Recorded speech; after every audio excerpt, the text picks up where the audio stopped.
The Chicago Bulls got beat by the Los Angeles Lakers, and of course, we need to talk about what happened on the court between Buzelis and Luka Doncic, and why this is an important lesson for Buzelis to know. If you're gonna talk that crap, you better be ready to back it up on the court and make some defensive stops. We'll talk about why this is an important part in Modest's development, even though Luka scored 51 points on the Chicago Bulls. Giddy had another huge night as well. We're going to break down everything that went on in that game and also what to look out for the Chicago Bulls over the final 16 games. All that and more right after this.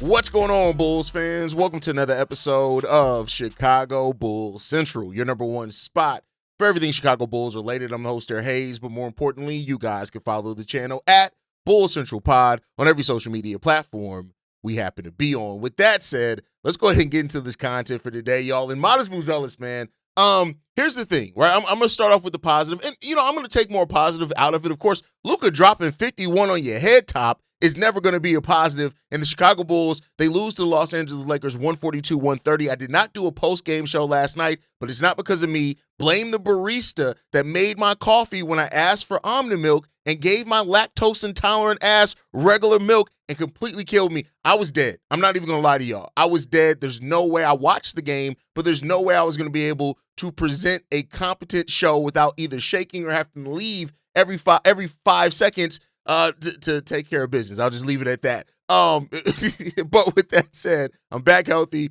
We're covering it. We'll be live tonight for the game. Make no mistakes about that. But the Chicago Bulls lost 142-130. And the developing storyline from this game is Buzelis and Luka Doncic. So much so that Luka Doncic said that, he woke up in the second quarter because of Buzelis and the things that Buzelis was saying to him. Matter of fact, let's hear it from Luka's own words where he said this. Very special. In the second quarter, I kind of felt it. Somebody started talking to me, so that woke me up. Who was that somebody?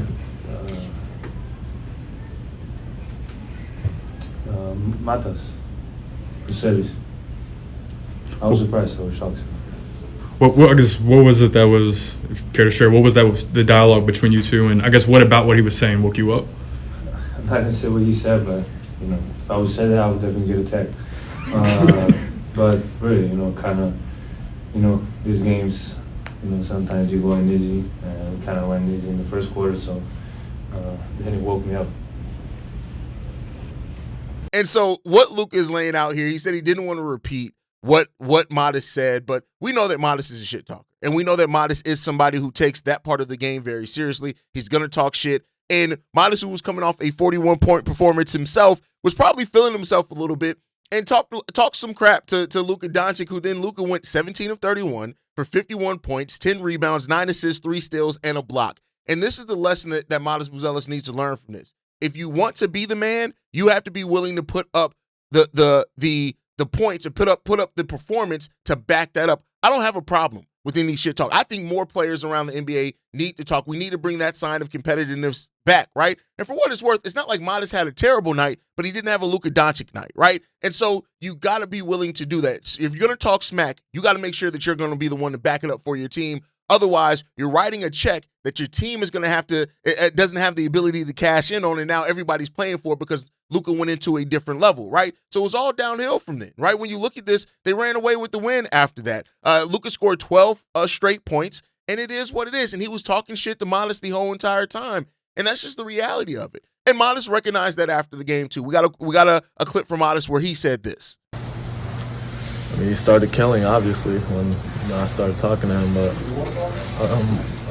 I just, as you said, I don't back down from anybody, no matter who you are, And I took on the challenge and didn't execute. What do you hope to take away from the experience?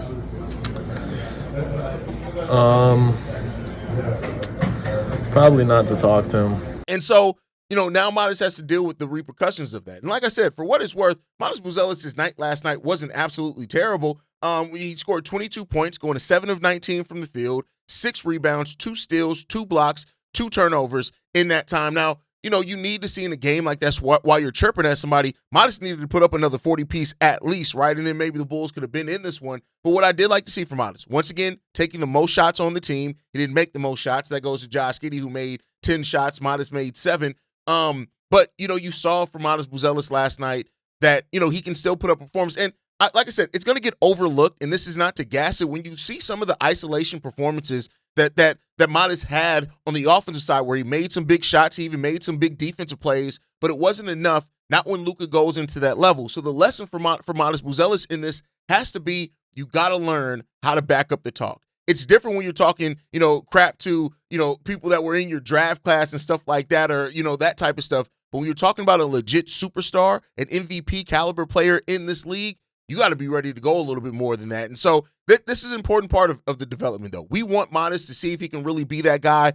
Times like this are going to give an opportunity to show, can you be that guy when needed? And for what it's worth, last night, Modest didn't do enough. It's just the reality of it. He didn't do enough. So now, can he do more? What do you learn from this? How do you take this away? You just saw somebody in Luka Doncic put their team on their back. Can you have performances like this at some point in your career and with the level of consistency? The thing that I loved about Luka is that somebody talked shit to Luka. He was on his home court, and he said, hey, yo, not today. We need somebody like that in the Bulls uniform. Can that be Modest? Can that be Josh? Is it going to have to be somebody that they draft? All those type of things. That's the reality of it, right? And so, in second year Modest, it is what it is. You're going to have those times. I remember when Ben Mathurin came into the league as a rookie and said, oh, no, LeBron's going to have to show me, right? Like, so this isn't, these young players are different nowadays. But this is, like I said, for Modest in this, he learned a valuable lesson last night. And that lesson is, if you want to be the man, you got to be the man. You have to be that every single night. And for what it's worth, Modest is having a great start to March. Through 5 games in March so far, 22.8 points, shooting the ball 45% from the field, 37% from 3, averaging 6 rebounds, 2 assists, 2 blocks, and a steal per game. So, Modest is doing some shit out there. And it's good to see Modest have this level of growth and development. But, my boy, if you're going to talk, you got to back it up. And so, that fire that's in Modest, that's part of the reason why we love Modest Buzelis. We love the fire that he has as a player. The drive that he has as a player, the fact that Modest, I have no doubt, Modest wants to be great, right? He had some drive to the lanes last night where he absolutely was taking players off the dribble. He isolated, he called for the ball, right? It just wasn't at the level of a performance like Luka Doncic. Now, had Luka not waking up and Modest had that performance, we'd be talking about this game a lot differently, right? But you woke up the beast. And so if you're going to wake him up, you got to be ready to slay the beast. And that's going to be part of what Modest really has to learn from this one. Modest at the end of the day, Luka tries to play innocent too. We all know Luka's a shit talker as well, right? But in Modest now, in his growth as a player, you're going to be targeted. People around the league, LeBron has talked positively about. The other people have talked positively about what they see in Modest Buzelis, but that also comes with the target. That comes with a target of, all right, especially if you're going to be a shit. It's different if you're a quiet, humble guy. Like, it was a little bit different for Derrick Rose. He would kill you on the court. Derrick Rose is quiet, right? Modest is a talker. And if you're going to be that talker, that means that's going to come with a target. That's going to come with players that take pride in this game, waking up and saying, oh, who the hell this nigga think he talking to, right? Which hopefully Luka didn't say that. But, that's going to come with a target. And so now that Modest has to prepare for that, because that's not just a rare thing. If you want to be the guy, that's going to come every single night. And if you want to be the guy that talks, you're going to get players that are going to want to shut you up specifically. They're going to want to come into the United Center or come when you go to their home court and they're going to be like, we're going to shut Modest up tonight. We're going to shut Modest up tonight. And that's what Modest is going to have to learn and grow from. He's going to have to grow from that as a player. But like I said, for what it's worth, it wasn't a terrible game for Modest Buzelis either. I would rate it a solid like B-, C+ game for Modest Buzelis. It's just that if you are going to talk like that, you're going to have to back it up. And Modest is going to learn that. That's what comes with the territory. You want to be the guy for a team like Chicago? That's what you want to be? You want to be the man in this city? We appreciate the jaw jacking. We appreciate the confidence. We appreciate all that. We know that Modest is a very confident player who's going to push himself to be great. We know that. He wants to be great. I have no doubt about it that Modest Buzelis wants to be great, but he doesn't want it handed to him. Modest wants to earn that. He wants to go into the gym. He wants to go into the lab. He wants to improve as a player. He's not one of those guys that take it as, oh, I have all this talent I'm gonna achieve. No, he takes it as, I'm about to put in this work. If you can outwork me, cool. So now go out and show it. This is an offseason where, I told people last year, and I'll even say if he doesn't make the leap next season, it's still in the form of reality because 23-24 is where you look at that. But we need to see Modest make a serious step up next season because he's going to be coming into a team, unless something drastically changes, where he's probably going to be the second scoring option. That's probably going to be Modest, and he may be the first scoring option depending on how things go.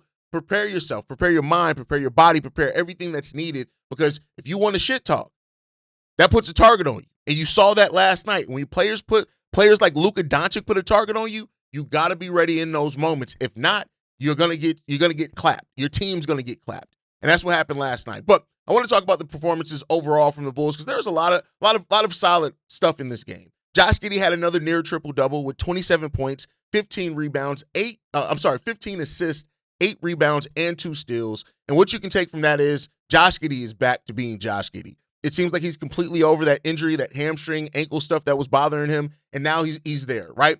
And for what it's worth, you saw Josh Giddey picked apart the defense all night long. All night long. He hit six threes as well in that game, which I believe is a career high for Josh Giddey, and you love to see that from him. Like, we've talked about his growth as a three-point shooter this year and how that helps keeps defenses honest around him, and that is a major part of this, right? To have 15 assists in 2 straight games as well. Hey, listen, he's the first guy to do that since Guy Rodgers in the inaugural season of the Chicago Bulls. That's great territory to be in. So Josh Giddey continues to show what he can be as a player, and I have a tons of belief in Josh Giddey. I still don't understand why so many people really hate on Josh Giddey, and what he represents. Like it's weird to me, but Josh Giddey continues when he's healthy, he plays well. And March Josh Giddey last year was a thing. People are now trying to say that it's March Giddey again. Like he didn't do this at the beginning of the season until he got hurt. Like he was doing this pretty consistently as far as the triple doubles. But it's good to see Josh Giddey and his continued growth as a player. I think that matters, and that matters for the future of this Bulls team, absolutely.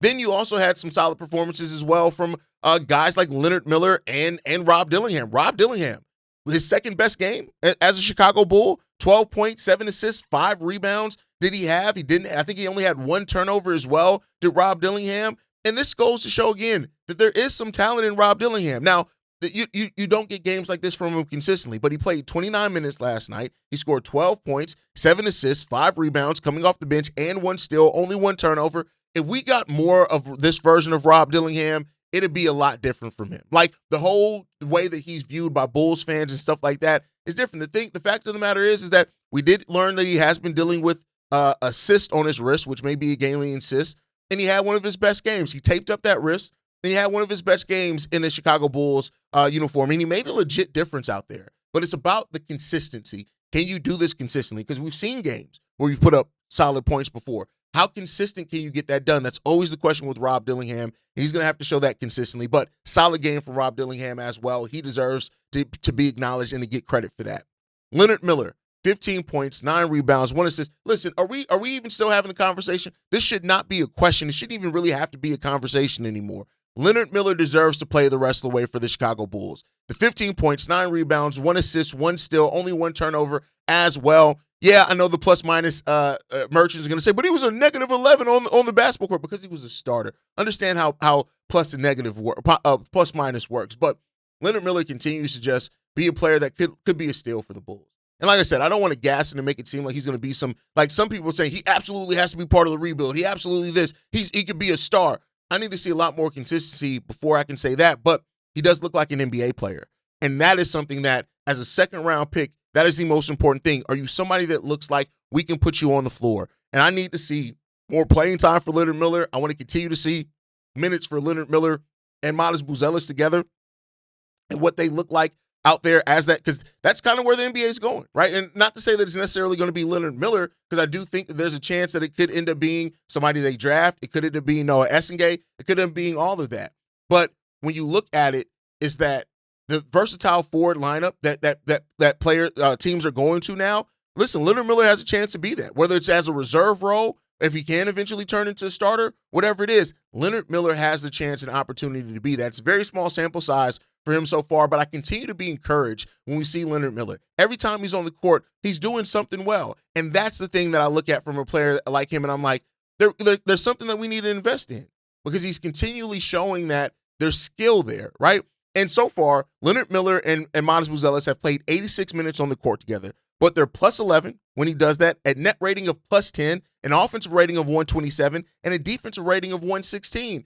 Again, it's 6 games. We're 2-4 in games that they play together, but at the same time, we're losing. That also, the Bulls have an effective field goal shooting percentage of 62%, a true shooting percentage of 65%, all that when those two guys are on the court together. So much like Jalen Smith and Modest Buzelis, we talked about earlier in the season, how those guys and what they show together when they're on the court, there's something about those two guys when they're on the court together, and it's because more traditional, more size, right? More ability to cover, more ability to switch, as well as Modest Buzelis is also somebody who's grown as an on-ball player pretty consistently this year as well. You love to see that. So, Leonard Miller, keep playing for the Chicago Bulls, keep giving this kid minutes, because I think that not only has he earned it, has he shown that he's ready for it, but this kid is good.